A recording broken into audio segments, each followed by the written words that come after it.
Welcome back to 504 Road Trips. Today we continue our drive through Alabama on U.S. Highway 11, beginning in Tuscaloosa County in the unincorporated community of Cottondale at Alabama mile marker 86. U.S. 11 is called Skyland Boulevard through a good portion of Tuscaloosa, and it continues a little way into Cottondale. At the light ahead is the northern terminus of Alabama Route 215. Highway 11 takes on the name of University Boulevard here.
On the left, you can see an abandoned gas station, and then just beyond that, in the valley, is a huge automobile salvage yard with junk cars as far as the eye can see.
We reached the town of Coaling, incorporated in 1997. The town's population has grown to 2,035 people as of the 2020 census, nearly double the population at the time of its incorporation 26 years ago. Coaling has a rich history, with one of its earliest settlers, Daniel Black, arriving in the area around 1846 and amassing a significant amount of land. In the 1870s, he donated part of his land for a railroad right-of-way and for the establishment of a new town site, which he named Coaling Station. The The town's first church was established in 1878, and the first post office opened in 1979. On April 27, 2011, an EF3 tornado struck parts of Coaling at approximately 5:15 a.m., causing significant damage to the town. 3 homes were destroyed, at least 10 others were severely damaged, and twice as many more sustained light damage. Thankfully, there were no fatalities, but some residents were hospitalized for injuries.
We enter the town of Vance, which is most famous for the Mercedes-Benz U.S. International plant, currently the only one in North America.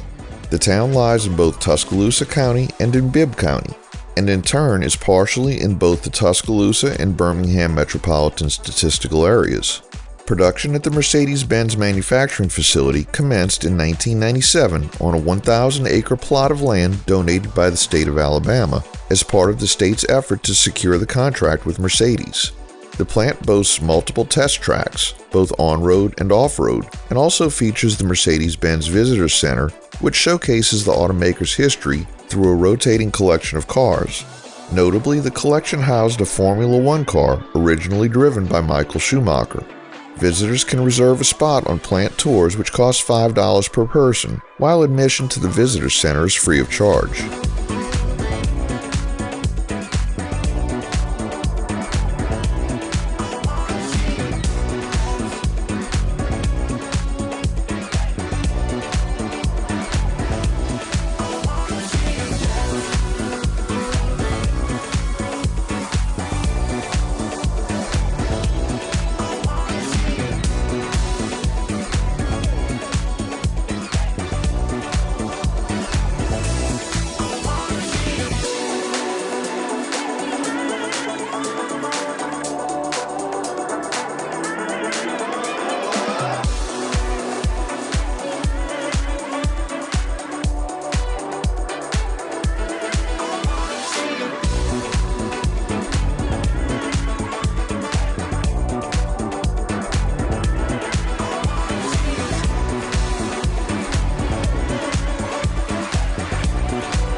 We conclude today's video at mile 101.